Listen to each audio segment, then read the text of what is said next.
Welcome to Losing a Child, Always Andy's Mom. On this podcast, we journey through the devastating experience of the death of a child. Grief is seldom discussed openly in our culture, and the death of a child makes people feel even more uncomfortable. We approach the topic openly and honestly, speaking to people who have lost loved ones and experts who help care for them.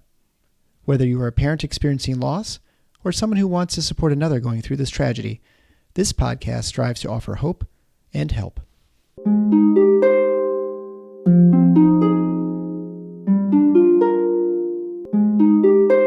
Thank you so much for agreeing to come on the Always Andy's Mom podcast today.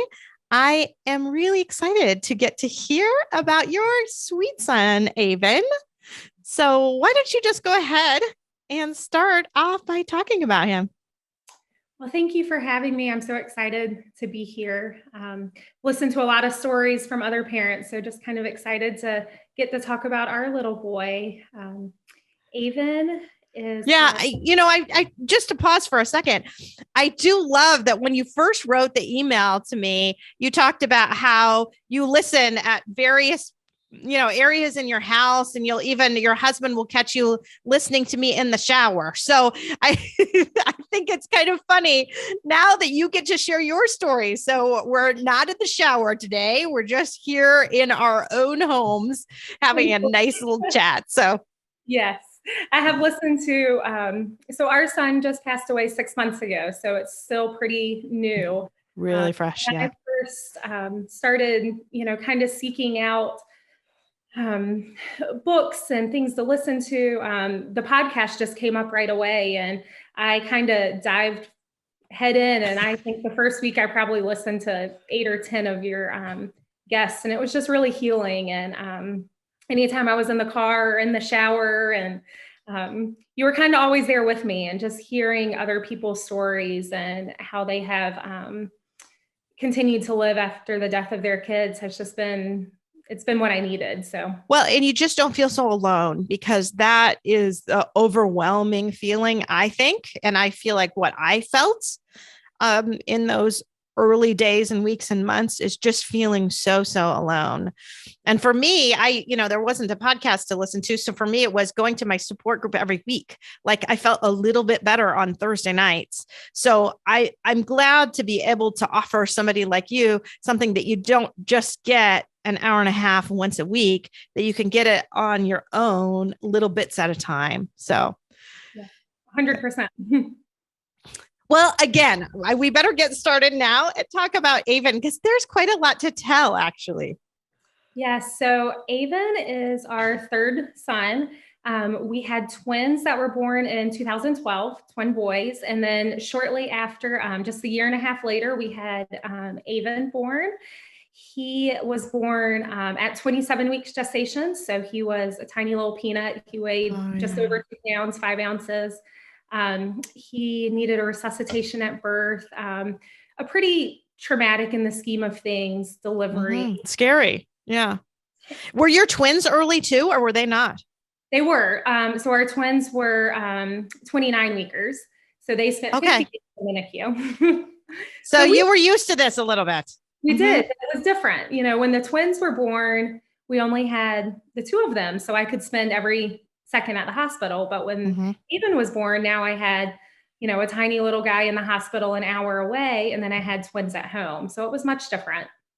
Yeah. And more unexpected too. I feel like when you are pregnant with twins, there's a part of you that thinks, we could be spending some time in the NICU. This could be a long journey for us. But I'm sure when you got pregnant again and had this time a singleton, you thought, well, now this one's going to be normal. Now we'll be able to go all the way through, and it will be just easy this time. 100%. You took the words right out. 100%. And his NICU stay was, it had its ups and downs, but he came home before his due date. That's awesome. Yeah. He spent 87 days in the hospital. He did come home on oxygen, but it was easy. We carry around a little tank at home with us, and he stayed on oxygen at home for about a month.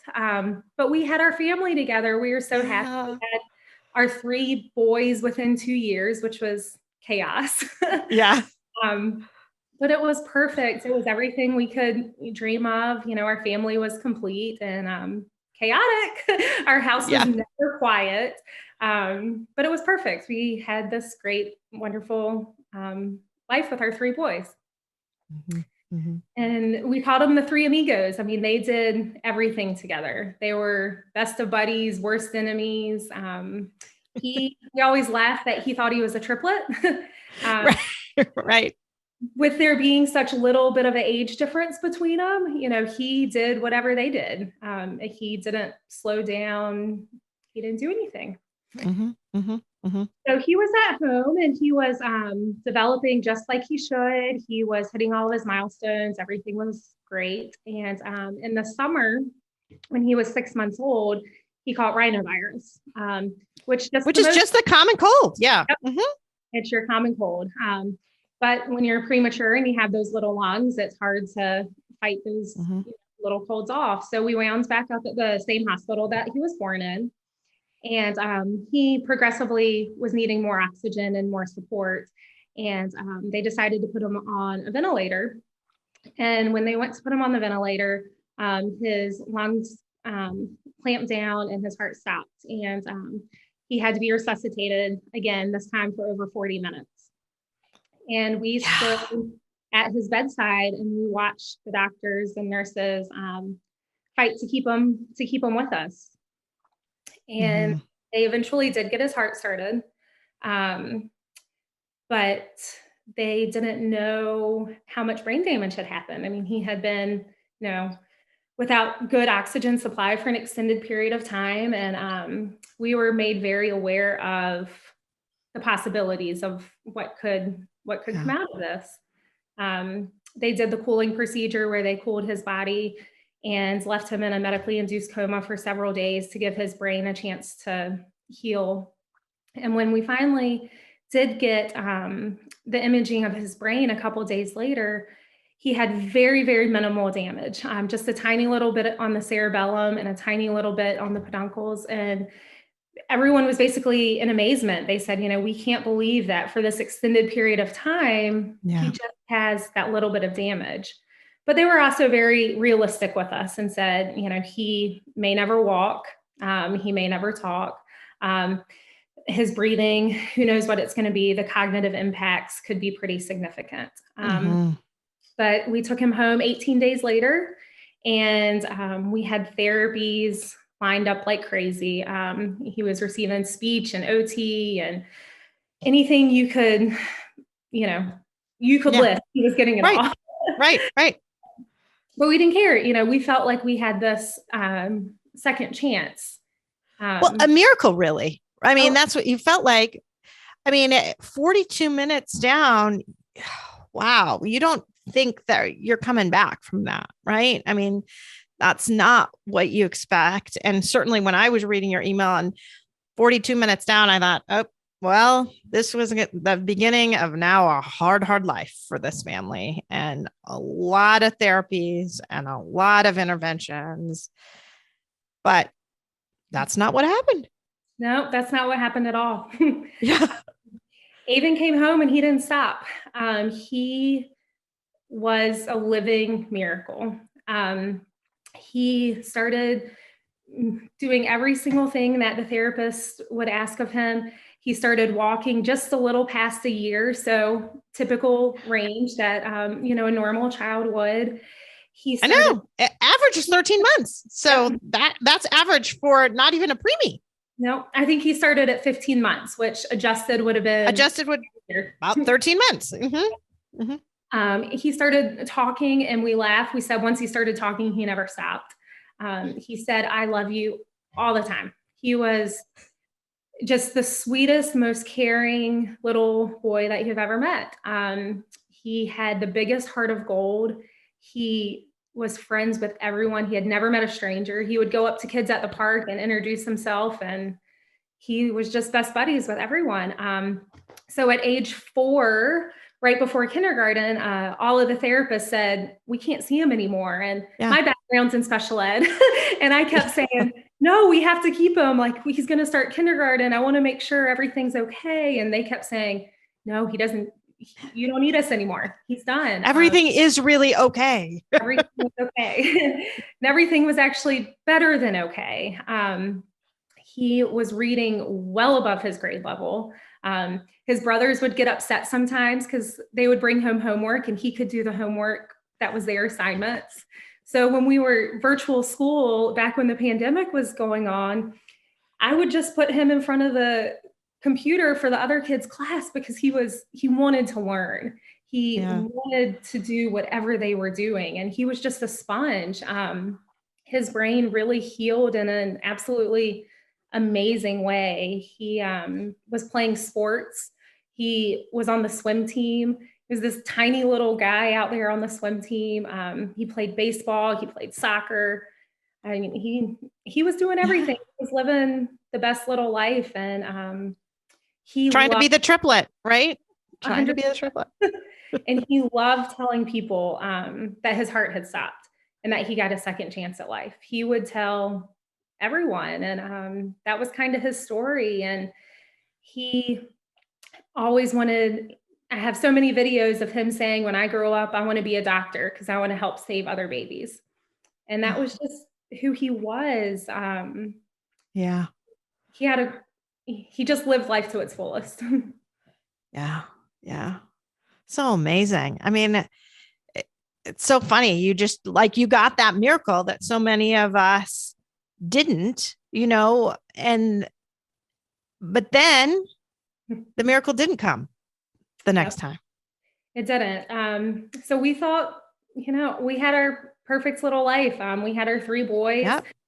Aven had just started first grade this past summer. And everything was wonderful. We had gone down to the beach and we were hanging out with our family and friends one day. And he said, Mom, my head hurts. And we're like, well, we're at the beach. It's hot. You probably didn't drink enough water, Right. A little dehydrated. Yeah. We had plans to go out and get ice cream and go play putt-putt.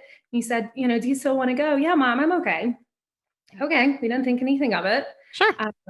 Went out, played putt-putt. He had a big ice cream cone with sprinkles. That was his thing. He loved sprinkles on his ice cream. And we came home and he went to bed and, we didn't really think anything else of it. And the next morning he walked into our room and one look at him, we knew something was really wrong. He had a very high fever.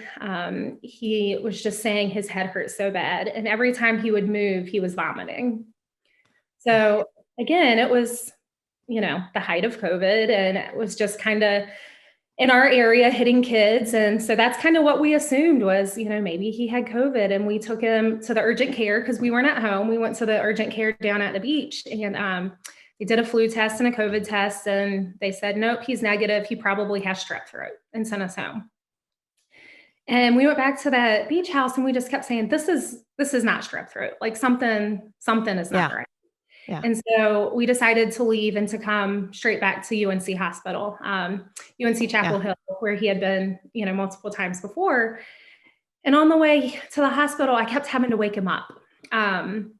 He was just sound asleep and he would wake up and talk to me, but then he would go right back to sleep. And for our little 6.5-year-old boy who talks all the time, that wasn't normal. Right. Right. So we got into the hospital and, no one really knew kind of what was going on. They were considering sending us home, maybe to admit us for observation. And as long as he was just sleeping, he was okay. And finally someone said, maybe we should just rule out meningitis. And I'm thinking to myself, meningitis, no way, that can't be. But they attempted a spinal tap in the middle of the night, but they were not successful in getting that. They decided to admit us overnight and we were just kind of status quo. I mean, his fever was high. He would wake up and talk to us and he would, get sick when he moved. That next afternoon, they were able to successfully complete a spinal tap and send that off for, the studies to see what was going on. And that night, so 2 days after his symptoms started, things started going downhill pretty quickly. His respiratory rate and his heart rate, his blood pressure, he was hallucinating, just things weren't good. And so they admitted us into an intensive care unit where we had been so many times before, but it was the same doctors we knew and the same nurses that we knew. So there was a level of comfort. Sure. Because this is the kid, this is the miracle kid. It is. Right? It is 100%. And we were really optimistic, whatever we have, they were telling us, if it's meningitis, depending on what kind, you could be here for, a couple weeks. And we're like, okay, we got this. Like, we've done this. This is our second home. We've done this before. So we were kind of prepared for that. And then that Tuesday, Tuesday around lunchtime, they came in and our worlds came crashing down. They said to us that he had an amoeba called Naegleria fowleri that we hadn't even heard of, didn't even know existed. And it's basically an amoeba that is found in all freshwater, ponds, lakes, rivers, hot tubs, hot springs. But then it's also can be found in improperly chlorinated pools, hot tubs, splash pads, things like that. And they said that on the spinal tap, they had seen this and that things were not good. I did what every mom does, right? I went to the bathroom and I Googled it. I'm sure you did. And the statistics came right up and the statistics said, 99% fatal. Yeah. And that hit me. We just don't have a good way to treat it at all. There is no treatment at this time. No. I mean, there's a couple medications. So in the scheme of things, there's been just over 150 cases in the United States. And then there's been 5 survivors since they've been documenting this. And so we knew our chances were out against him, but we felt like, he's done this before. Like, right. We got this. So right. We can do this. And at this time, he was still talking to us. He would still answer our questions. He knew who we were. He had that little, hallucinations the night before, but on Tuesday he was with us. So they had us bring in our twins, which was by far the hardest thing ever. Right. And we got to make some crafts with them. We did handprints together. They asked us, they asked Aven what his favorite song was. And he said the Power Ranger song. And so all of us, our twins and my husband and I, we sat there and sang the Power Ranger song together. We read the Invisible String together. One time when they were making us the handcrafts together, they asked Aven, they said, what's your favorite color? And he's always said blue. Blue's this color. And at that moment, he said rainbow. And we all kind of looked at each other. We're like, rainbow. But fast forward now, rainbow has brought us so much comfort, so we, we kind of think to ourselves, was he seeing some beautiful color in the sky? Was he giving us some comfort? I don't know. But we made these crafts together, and our minister happened to be there, and he said a prayer. And as he said the prayer, Aven rose his hands up and he did like this. And he knew we were there with him, and we gave him a big kiss and we told him we loved him. And they put him into a coma and drilled a little hole in his head to put a drain in. Because they told us that with this amoeba, the pressure is going to build up. And we need a drain to be able to relieve this pressure as it builds up, in hopes of giving the few medications that they have time to work. Right. So we told them we loved him, and they put him in the coma and put the drain in, and then we waited. Yeah. So it was at that time that they started to ask us about exposure. It's summer in North Carolina. We swim all the time. We had been at the beach. We had swam in a pond. The kids are on swim team. And it was then that we first learned that this amoeba is on all freshwater. And And our twins were swimming in the same water. Their family, friends, cousins were in the same water, but for whatever reason, he became infected with it. The following day, CDC gave us official diagnosis. And this is, in fact, what he had. And then we just sat at his bedside and we waited for our miracle. Right. People all over the country were praying for him. Our school community, our baseball community, I mean, everyone, they were holding prayer get-togethers. Everyone was, had on their social media pages, number 6. We thought he was going to be miracle number 6. He was going to be the 6th survivor. Mm-hmm. Mm-hmm. And Thursday night was bad. The doctor that was there Thursday night was the same doctor that had been there when he had his cardiac arrest at 6 months. And we trusted him. And we knew, we know it was a blessing that he was the one there with us. But he said, we're going to high five every hour we make it tonight. His pressures were just getting higher and higher. And we did. We sat there at his bed that night and we high fived every single hour that we made it. And he came into the room about 4 a.m. and he said, the pressures are too high. Essentially, there's brain damage, irreversible brain damage, and there's nothing else we can do. And so my husband and I sat there and we climbed in bed with him and we held him and we told him how much we loved him, and we had to turn off the machines that were keeping him alive. So he passed away August 13th. It was 11 days after he had been swimming, just 5 days after his symptoms started. So our little perfect little boy. Just in a week. Yep. Yeah. We weren't expecting it. It was. No, of course not. I mean, you wouldn't even think about it. Yep. I mean, never.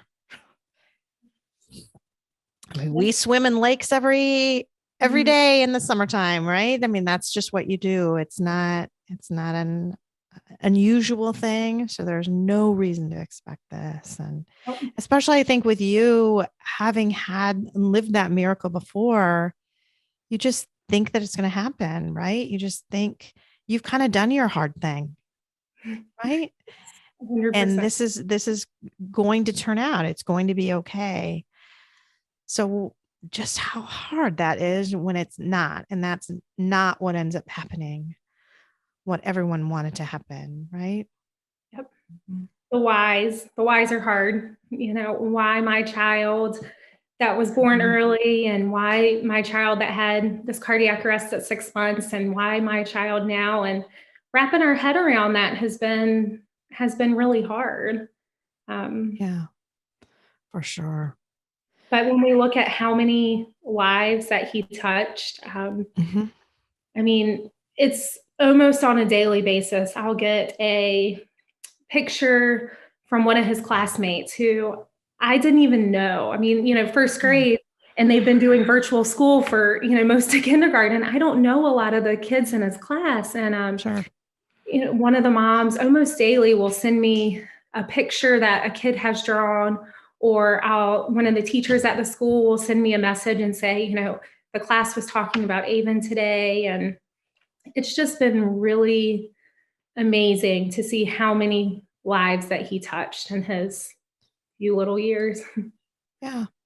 And I know in that email that you wrote me, you talked about how he had his first miracle, but then he also had another, right? So even though it wasn't the answer to prayer that you wanted, you still really define what happened as a miracle. So talk about that. Talk about how you do feel like the miracle came, just a different one than you wanted. Yeah, I mean, we definitely didn't get the miracle we wanted. If we did, right, he would be here. But a lot of good has come out of the last 6 months. We've seen just a community that rallies behind, a neighbor. But what we have also been able to do is we've been able to create a foundation to raise awareness, to raise funds, to work with education and training, just research, trying to find new medications out there and a way to diagnose this amoeba earlier.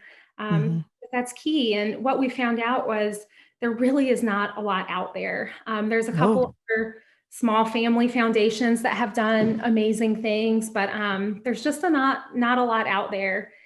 And so literally a week after he passed, we created our foundation. It's called Amazing Avens Quest for Amoeba Awareness. And to date, we've raised over $230,000. Wow. It's pretty amazing. And it's all because of him. It's not because of me. It's not because of, anything I've done, but it just speaks volume to how many lives that he has touched, and all, the amazing things he did. Mm-hmm. Mm-hmm. I mean, I'm just thinking back to my own medical school training when you're learning about infectious disease and things like that. You just don't talk about the amoeba because there's just no way to treat it. There are a couple things that fall into that category, and amoeba are one of them. I mean, it's not a bacteria, it's not a virus, it's a totally different kind of thing, and we just don't have that technology to have effective things that can really kill those organisms. I mean, while saving a life, right? It's just so difficult.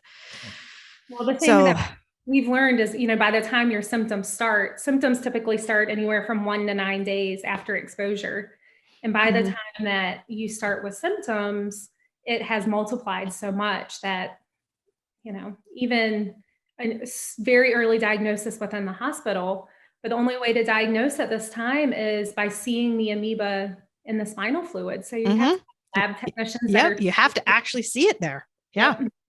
And you have to have, doctors that know the questions to ask. And that's what we found, a lot of the doctors at the hospital, they would say, we read about that one time in medical school. Yeah, literally. That's it. That is it.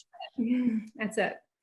So we're really excited. We have some really great partnerships that are in the works. Some are talking to some researchers about some new possible medications and some new possible early diagnosis, but we're also working with local hospitals to train staff, to train ER doctors, to do some education on that side so that if a patient does come in, the questions to ask, if it's warm outside, to ask if they've traveled to somewhere else, even if it's the middle of winter, if they've traveled to a warm place and had freshwater exposure. But now it's also, there have been cases with splash pads and things like that.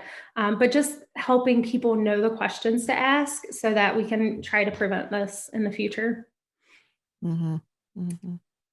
Well, and it's nice that you're able to kind of get funding too. I've got friends who do research, and that's always difficult, right? It's difficult to get funding for things. You end up getting government funding or pharmaceutical company funding as a lot of the funding research. And for something rare like this, it's difficult to get either one. Yes. It's difficult to get it from the government because they feel like, well, we've got to spend our money where you get more bang for your buck a little bit, right? And you have more people that would be potentially affected. And then a pharmaceutical company too is like, not sure spending a lot of money on this, we will be able to make it up, because you have to be able to make it up on the opposite end to make the money on a medication, right? So that's why I think the private funding ends up being the way to go kind of early on like this, because there are certainly people that are interested that would love to do research on this, but it's just that if you can't have somebody be able to get you some money to do it, yep, it just doesn't happen. That's kind of where we are. And, we're hoping to make a difference. We have some other pretty cool, exciting things that don't necessarily relate to the medical part, but it helps tell our fun story. We have a dear friend that, volunteered to write a book about Aven, but it's not about the end. It's not about what happened. Yeah. living life to its fullest. So it's a superhero theme, and we're super excited to just, be able to share this children's story, and for other kids, to see kind of what it's like to be a little boy out there, loving life and living to its fullest. Well, and I love that too. I mean, that's the kind of the coolest thing about Aven in a lot of ways was the way he lived. And I think the way he told people about how he was a little living miracle, right? My heart stopped for 42 minutes. I mean, that's a cool thing to be able to say. And I think he lived like his heart stopped for 42 minutes too. And you raised him as that kid who really got a second chance that a lot of kids don't. Mm-hmm. Right? I mean, that's how he lived his life. He lived his life like it was a gift because it was. Yep. He never took a minute for granted. And, he had the biggest imagination. He loved to dress up. So, he still, even at 6, he still had doctor's appointments where he was followed by cardiology and pulmonology. And all of the doctors laughed because every time he would have an appointment, you never knew what costume he would wear. He would head to toe come dressed in some costume. But everyone knew him, and that was just his personality. The last couple months he was alive, his favorite movie was The Greatest Showman. And so he would dress up as, the circus, I don't even know what you call him, but the guy, the showman, and he would sing A Million Dreams, and he knew it really word. And he made us listen to it every morning on the way to school. And it sits with me now. And I think, that was his life, was having all of these dreams and just making something of it, It's funny you say that because yesterday I saw a little kid who came in as the dressed up as the Flash. He was quite proud of himself in his Flash outfit, and I kept talking about how fast he was the whole visit. So I 6-year-olds are just so amazingly fun anyway. So it was neat to hear kind of that side of him. I think that really silly, imaginative side. Yes, and that's Aven definitely had that. I mean, sometimes he would pretend that he was one of Grandpa's cows, and he would make us talk to him like a cow. And sometimes he had a little owl costume he would dress up as, and he would only answer to us if we talked to him like an owl. But that was just his personality. He loved life. Mm-hmm. I want you to tell the story about how his name came to be and what that kind of means to you now too, because that's a cool story. Yeah. So when we had our kids, we wanted family names. And so when we first found out we were having twins, we had a girl name and a boy name. We never imagined we'd have 2 boys. Well, we got 2 boys and we named them after the grandpas. And we were, love their names, couldn't be happier. And then we find out we're pregnant again. We're like, oh, it's going to be a girl. We have all these girl names, right? No, it's another boy. My husband had a very close relationship with his grandmother, and he really wanted to use her name somehow in one of our children's names. And like, well, we aren't having another kid. We've had 3 kids early. Yeah. That's it. And so we kind of played with the letters in his grandmother's name, which was Neva. And we flipped them around and we created Aven. And we loved it. It meant something to us. We knew where it came from, but it wasn't, blatantly apparent to everyone else that he was named after, a grandmother. But his name was Aven, Aven. And very shortly after he passed away, someone shared with me, they said, you can't spell heaven without Aven. And it stops me in my tracks. And I'm like, you know what, you can't. And that's kind of been our thing now. We know without a shadow of a doubt that that's where he is. And it's comforting to know that, even in heaven, they go together hand in hand. Yeah. You talked about, was it a bumper sticker or something that you did? Yep. The town, some friends of ours created some bumper stickers that say heaven. And, anytime I drive out now, I see people all over town that have them on their back of their car, and just kind of a reminder, it is our Aven, but there's also a better place out there too. And just that, I think that peace and knowing that can be really comforting for sure. Because it's so hard to be here without him, but at least,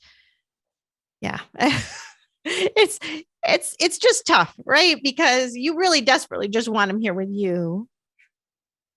But at least you can know he's happy. You might not be happy. At least, yeah, we miss him, and it's been hard for all of us. It's been really hard for our kids, and talk about that. Talk about the twins and how they've been doing a little bit. So it's very interesting. Everyone thinks twins are the same, but they couldn't be more different. And their grieving process was very different as well. One was much quieter. His grief came out as anger, and that was really hard. Most of it was directed towards me. I'm his comfort person, and so that's kind of how it came out, was anger, just in, tone of voice, things like that were not him. Thankfully, over the last couple months, that has kind of subsided, and he's kind of getting back to his, quote unquote, normal self. Our other twin is much more emotional.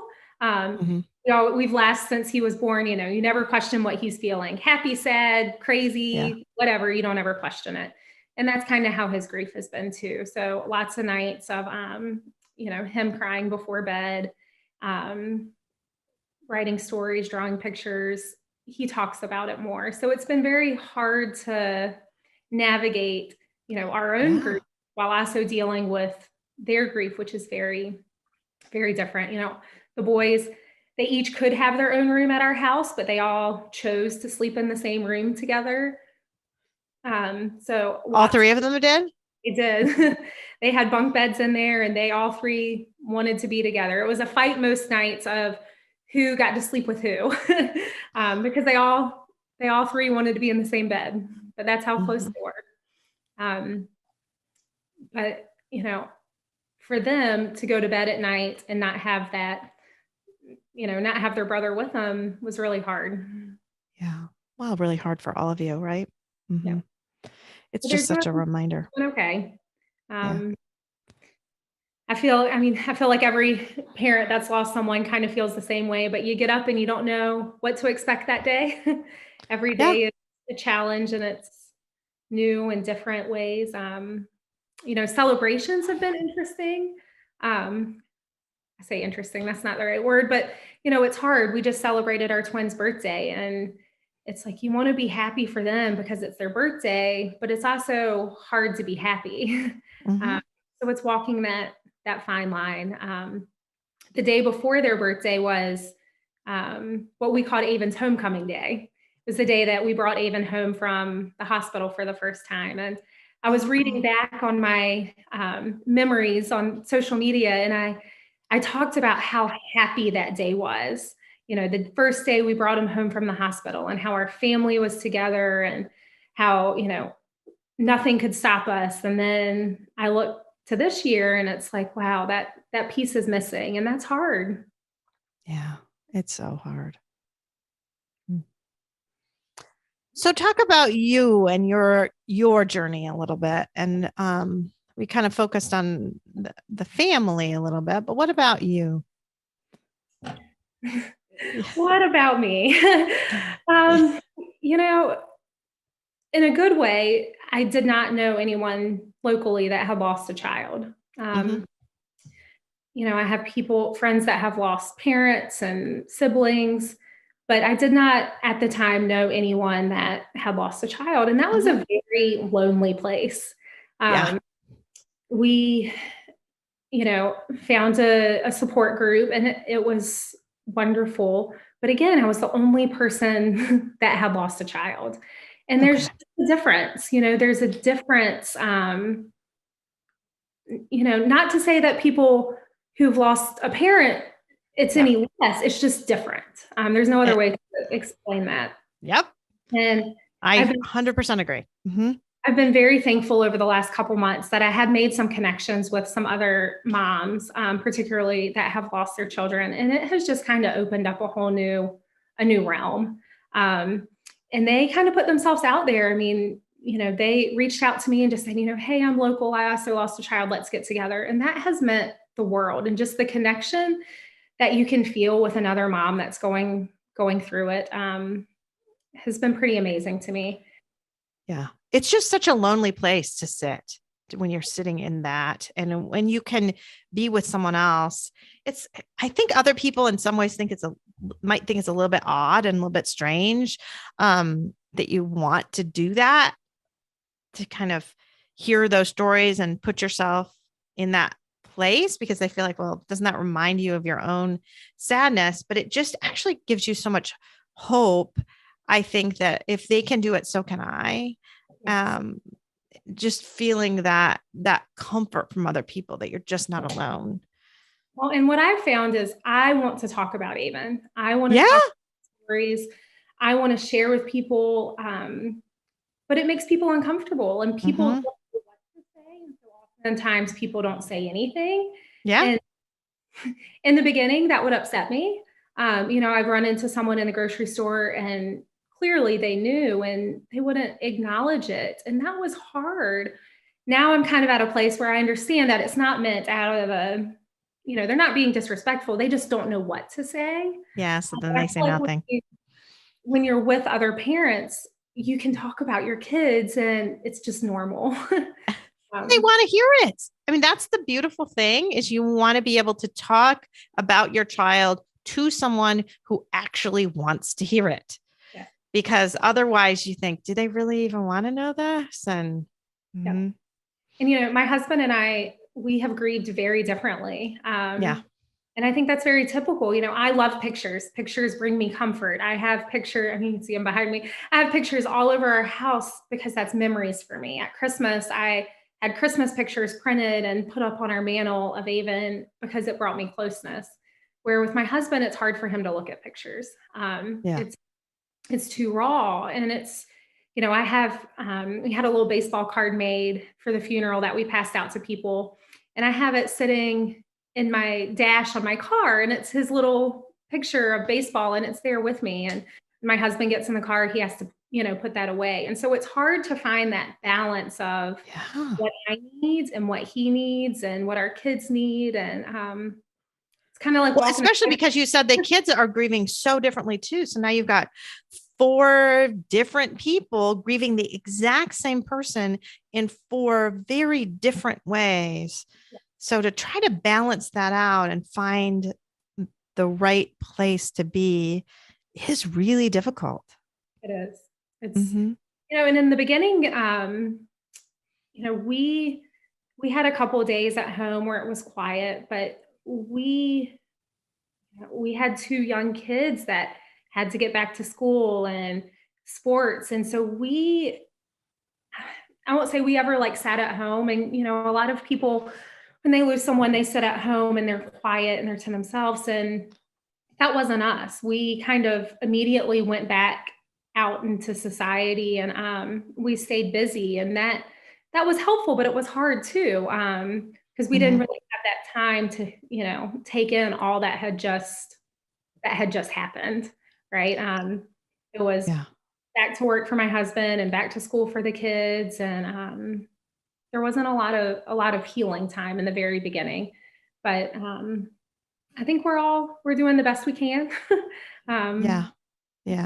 Did you find time to get that healing time later, you think? Or are you still kind of waiting? Yeah, we're still working through it. Yeah. Yeah. Well, and I think it's important to be able to do and to give yourself that time. I know I've talked before about my therapist talking about, you keep that grief up on a shelf and you can put it away for a little bits of time because you have to, right? When you're taking your other boys to sporting events and taking them to school and doing that, you can't always be feeling it all at those moments. That's too much. But when you have the time, then taking it off the shelf, opening up the box, working with your grief, thinking about your grief, dealing with it, it is important, because it's not going to go away, right? If you stick it on a shelf and just leave it there, it's not going to go away. It's still going to be there. So pulling it out bit by bit, working through it day by day, moment by moment, even 15 minutes here or there can help you, I think, in the long run, to be able to work through things. And it's, I was recently talking to Gwen, and she was talking to someone who said that they hated when she used the word heal, or when any of us use the word heal, because it's not something you heal from. And it's true that it's not something you heal from and that it looks perfect, right? I mean, I think about, when you read magical stories and someone is injured gravely and they heal them, and now there's no scar, there's nothing, and they look perfect. That will never happen. You are going to be a messy pile of scars at the end. But that doesn't mean that hasn't been healing. It's just not an open wound anymore. It's still a wound. It's still there. It still can bother you, but it's changed. And now it's a wound with a big scar on it. But it's got a scar on it, so it's not the exact same as it was, right? So that's when we talk about healing, and we talk about working through the grief and helping yourself through that. It's just kind of getting to that point. Mm-hmm. That's a great analogy. It's right. It's, the scab is formed over, right, but you'll always have the scar from it. You always will. And I love how you even use the scab word now, because the thing is there are going to be days when that scab's going to pull off and the wound's going to be fresh and open and feeling really bad again, almost as like it just happened again. And that will happen, and it happens to all of us, but know that over time still it does change. And, we see almost every day, we see signs of Aven, whether it's, he loved frogs, and I can't tell you how many frogs I found in my house now, which is just weird and gross. You're finding frogs in your house? Goodness, he loved frogs, and we live on a little farm, and he was constantly holding frogs and putting them in his pockets. And I'll find a frog in my kitchen now, and I've never had frogs in my house before. And I just have to laugh. I'm like, okay, Aven, I know you're with us. I know you're here, buddy. Yeah. But just lots of little things that just remind us that he's with us. And, even though that scab will always be there, it will heal, but will forever be different. For sure. Never be the same. And you're not even going to look the same, right? You're not. No, I'll never be that same person I was on August 12th. We're different, but different doesn't have to be bad. But it's just different. Yeah. You hinted at rainbows a little bit too, that maybe that has changed for you and a little bit of a sign for you. So what was that? Yes, 100%. I mean, like I said, when right before they put him into the medically induced coma, he told us, rainbow was his favorite color. And I cannot tell you how many rainbows we see now.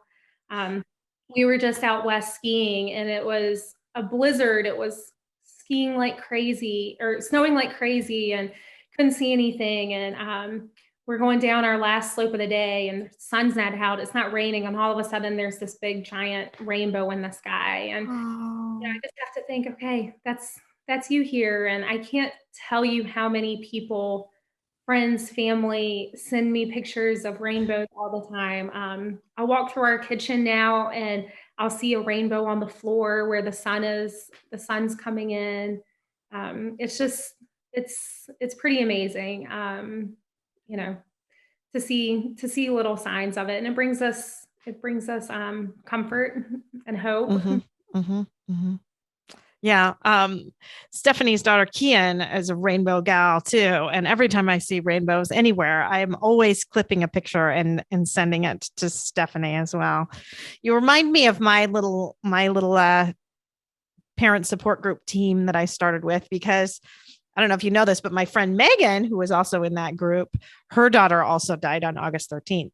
So it was the 2 days before Andy. So obviously a different year. So 2018. But so that day has meant something to me already. So I don't know, that whole week. I know so many people whose anniversary dates of their child's death are within days of Andy's, just that week in August. And not sure how that happened to be. And maybe it didn't just happen to be, but no, probably not. Probably not. I know. I have in that week, I have so many little notations of different people. So, so you have a website too, right? And you created this foundation. So tell us a little bit about that and how people might want to get more information. Yep. So our website is just amazingaven.org. I love that. So Amazing Aven, and that's kind of the book that's coming out. It's going to be The Adventures of Amazing Aven, and it's just kind of run, stood out for us as far as like the superhero theme and everything. Sure. But our foundation is Amazing Aven's Quest for Amoeba Awareness, and we really are. It's kind of threefold. It's getting education out, awareness within the general public. So people know if you're taking your kid to the lake and the water temperatures are warm, wear nose plugs or don't let your kid go underwater. That's the only way the amoeba can get into your brain is through your nose. It's not from one person to another. It can't from swallowing it. It's just up your nose. So awareness within the general public, but then also awareness within the medical community, making it so the doctors and nurses know the right questions to ask if a kid comes into the urgent care or the emergency room, and that they know the tests to look for. A second part of our foundation is research, looking for new medications that can help treat and make a difference. And, it's trying to prevent another tragedy like this from happening again. We're excited about it. On our website, we have Aven's story. We have a video that kind of, it shows some clips of him and it goes into a little bit more detail about what happened. It also has some links with some good research information directly from the CDC about signs and symptoms and things like that. And we're excited to have some events each year where we can get back to the community, but also raise money and just do it all in memory of him. Yeah, it does help to be able to do something kind of with him, right? Yes. It helps to do something. Well, thank you so much for coming on the podcast today. I really enjoyed hearing about Aven and just his awesome spirit, because I just think he's just such a fun, amazing little Aven. So thank you.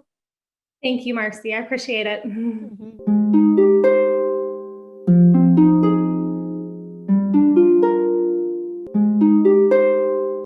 Thanks for listening to Losing a Child, Always Andy's Mom. Please subscribe to the show on your favorite podcast player. We are always looking for new show ideas. If you'd like to be a guest, know someone who'd be a great guest, or have a show idea, please email us at marcy@andysmom.com. Be sure to visit the webpage, andysmom.com, for more content, including Marcy's blog. There you can also sign up to receive updates via email. Together, let's work to inspire hope, one day at a time.